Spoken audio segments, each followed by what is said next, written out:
నేను white horse delivery service నుంచి వస్తున్నాను. బాబు కొంచెం తలుపు తెరుస్తావా? మా అమ్మలాగే నేను వచ్చేసాను అంటేనే తలుపు తెరుస్తాను. ఇది మిస్టర్ నొహారా గారి ఇల్లే కదా? ఎవరలా అన్నారు? ఇది నా ఇల్లు. అలాగా. మీ నాన్నగారి పేరేంటి? నాన్న. అవుందా? ఇంట్లో ఇంకెవరైనా ఉన్నారా? ఉన్నారు.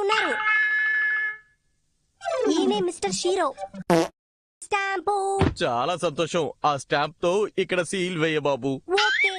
బాబు అక్కడ కాదు, ఇది ఏ ఊరి రబ్బర్ స్టాంప్ బాబు? ఈయన తెలీదా? ఈయనే మా బాస్. Action coming. బాగు.